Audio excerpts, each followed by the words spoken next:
I dated more toxic people than I dated non-toxic people or healthy people, but that's not the crazy part. The crazy part is I knew.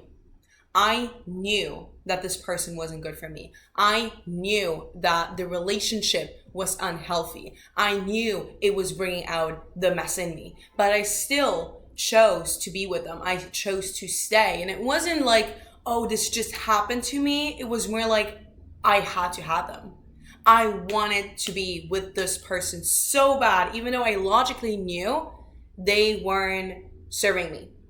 So if you are in this situation right now, you will love this video as it's going to change your complete view on relationships, and therefore it can change your life. So in today's video, I'm going to explain to you what toxic relationships are and how we can recognize them, because I feel like that's not always super easy. It's not super obvious, and very often we have to leave a relationship to see that it actually was toxic.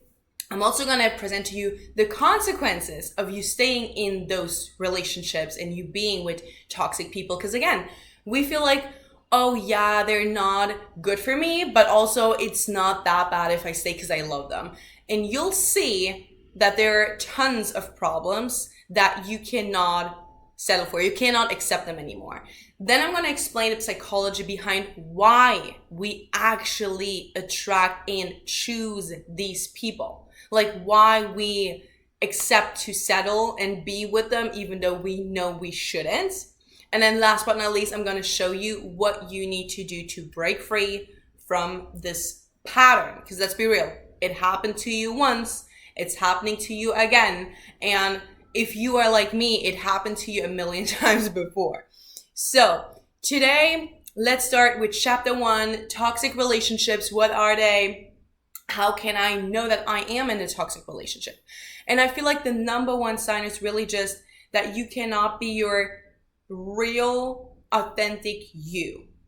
Like you always hide parts of you or beliefs, perspectives, opinions, because you feel like if you were to show who you truly are and express your full self, it would make them leave you, or it would make them reject you. You would feel like you wouldn't be enough. So you feel like you have to present yourself in a certain way, and you have to act in a certain way, and you have to like give effort for them to love you.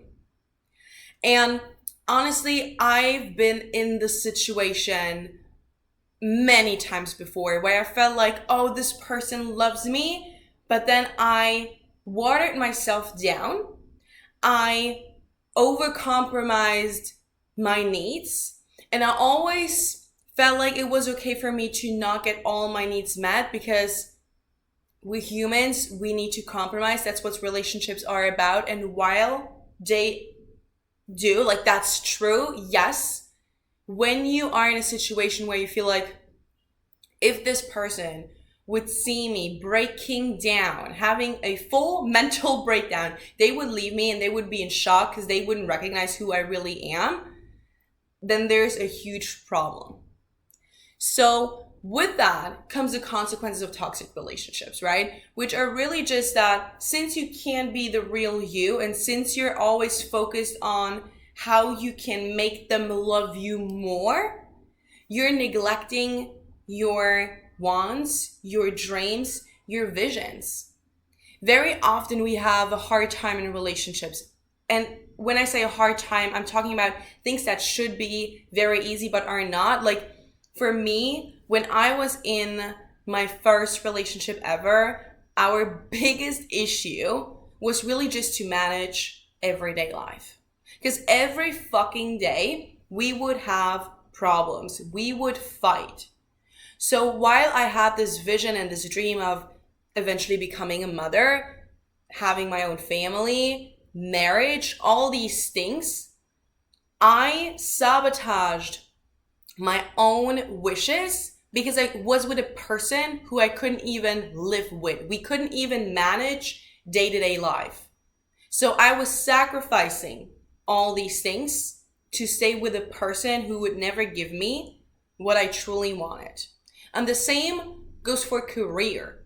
Every time I was with a man, I wanted to have the career that I actually do have right now, they would be like, they would be afraid of me. They would be afraid of my power. They would try to talk me out of it. They would not fully support me in this. So again, I would be like, oh, okay, maybe I should just settle down. Maybe I shouldn't have these big ass expectations. Maybe I shouldn't follow this dream career of mine. Maybe I should just choose between family or career.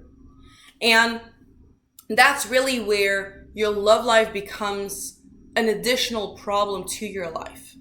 Because let's be real, life is hard, right? Life kicks us in the butt.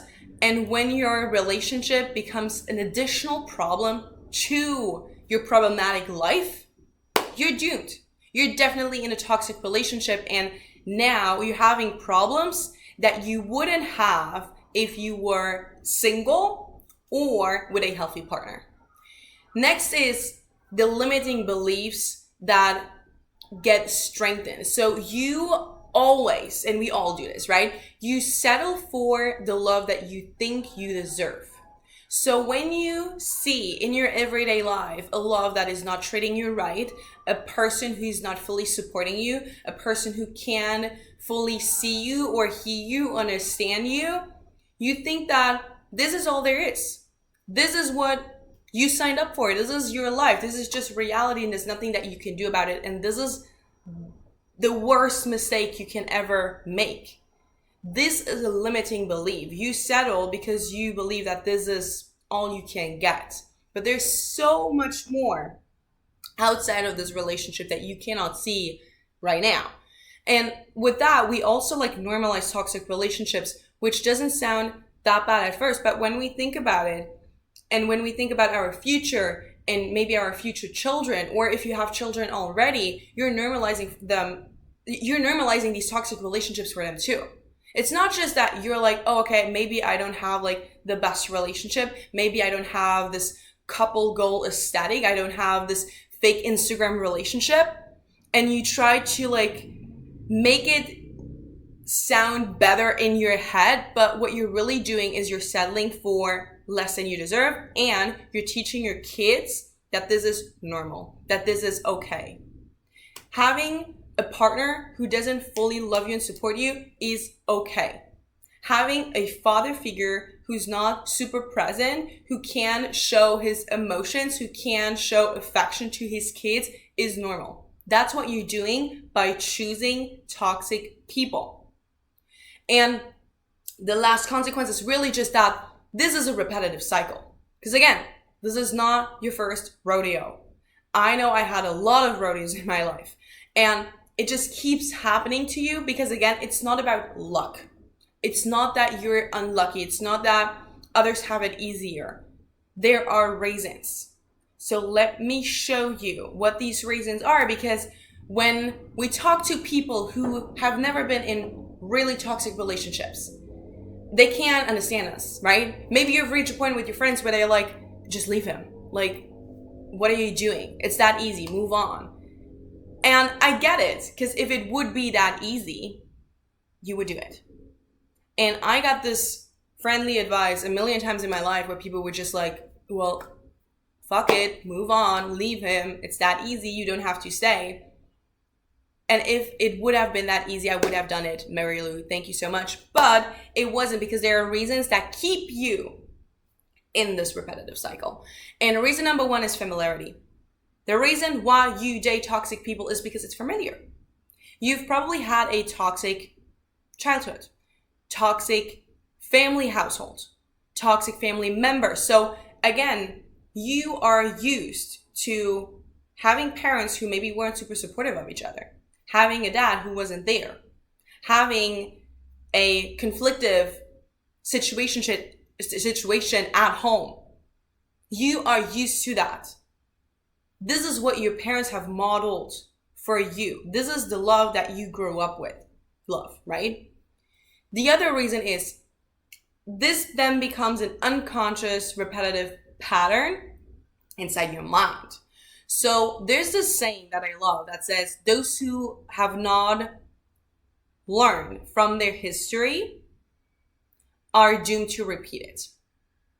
So while you logically know that obviously nobody wants a toxic relationship, and you logically know that you should move on and you should be with somebody better, you can't.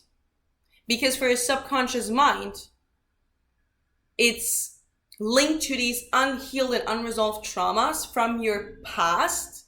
And this, again, this can be your parents, your family, your childhood, but it can also be like an ex-partner. If this is not your first time being in a toxic relationship, there are a lot of links in your subconscious mind that keeps you stuck in this cycle. So while it is unresolved and unhealed, you try everything you can to make it right. Like subconsciously, you want to make your past right. So you put yourself in situations that give you the opportunity to change the narrative and to eventually turn a toxic relationship into a healthy one, but it never happens. And you do that even if it's unsafe or even dangerous, because your subconscious is always running the show. So if your subconscious mind hasn't healed, you have a problem. Now, the other reason is your shadows. Because let's be real, we love blaming the other person. We love doing that. It's like, oh, but they're just toxic and why does this keep happening to me? But when we take a good look in the mirror, we can see that we're toxic as well. Like everything that you blame your partner for, you're probably doing too. They have a shitty communication, so do you. And it's because you are toxic within you that you feel attracted to toxic people. Because like attracts like, right? So this is not because you're a bad person. Don't get me wrong. It's not because you have a dark soul. It's not because you're not good enough. And I'm saying that because I used to believe that. It's bullshit.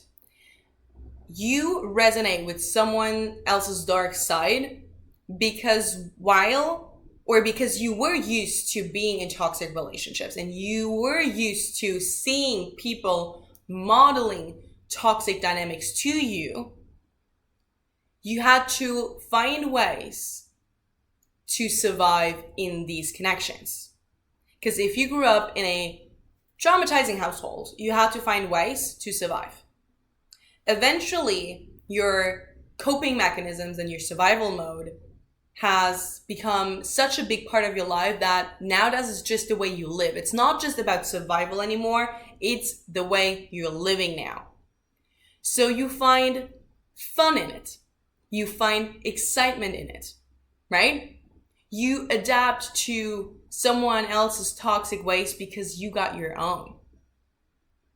You closed your heart off a long time ago. You built up these walls and now your demons are running the show.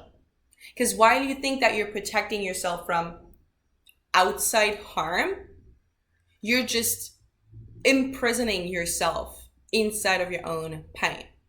You're trapped behind those walls with your demons. You're not safe, so we need to change that. And the last reason why you choose toxic people or why you choose to date them is really because you're unhappy and you want this next shot of dopamine. Now, what does this mean? You are unhealed, period. You're not happy. You lack self-love. You lack a high self-esteem. You lack purpose in your life. You're living, but there's no real reason why. You're just here, it seems. So you are lost. You don't wake up in the morning and you're like, I love this life, let's fucking go. You wake up and you're like, ugh, another day. So you feel low and therefore you're chasing highs, right? Toxic relationships, these mind games, they give you this high. They make things or your life exciting. Because very often toxic relationships, when we look at them, they are rooted in a very strong sexual attraction, right? They're rooted in mind games. They're rooted in this push and pull dynamics. So you have a purpose. All of a sudden, you have something to do. You have something to look forward to. You wake up in the morning and the first thing you check is your phone to see if your crush has texted you, right? And if they haven't, you're already in a bad mood. So you keep chasing this high because toxic relationships come with very high highs and very low lows. But you don't care about the lows because you're already at a low. So that is why toxic relationships are so freaking addictive, because they are like drugs. Every time your crush gives you validation, attention, a compliment, every time they come around, you get the dopamine hit. And that is what you're chasing, because your life is fucking boring. It is fucking unfulfilling. And therefore you're looking for external distractions and external entertainment that makes you feel better about yourself. Now, how can you break this cycle once and for all? Forget about the, oh, I just need to do better mentality. Forget about that, because you can't do better because you're not better. Now, this sounds harsh, but it's the truth. You can't just change your behavior. You can't just say, I'm not going to fall for another toxic person again, because you will. You absolutely will. Because the truth is, consciously, you can think or say whatever the fuck you want. If your subconscious mind is not on board, you're not going to do it. So you need real healing. And when I say real healing, I don't mean affirmations. I don't mean the superficial healing stuff that is being promoted all over the internet. I'm talking about subconscious healing. You need to rewire your brain. You need to recondition your subconscious mind. You need to learn about your triggers. You need to learn what they are, when they go off, why they go off. And you need to take back your power and then rewire them, or change your reaction to these triggers. Because obviously we can't change the past, right? What happened, happened. But we can change our emotional reaction to our past and to our triggers. And that is what it's all about. That is what will make you take back your power. And if you are ready for that, and if you are saying, I'm done with this thing, I choose better today, then get your pretty butt into my self-therapy membership, Healed Baddies, where I literally teach you everything that you need to know about going from toxic to healthy relationships with others, but also with yourself. This is all about love and self-love, ladies and gentlemen. Now, if you resonated with this video, let me know in the comment sections. This is the end of it, but I want to keep the conversation going. I will read through all of your comments, and I can't wait to reply to them. So like this video if you feel like this has brought you more clarity about your situation. Share it with your friends, because baddies, we don't gatekeep. We want our friends to thrive as well. Don't forget to subscribe so you get the real juice about relationships every freaking Friday. And I see you in the next one.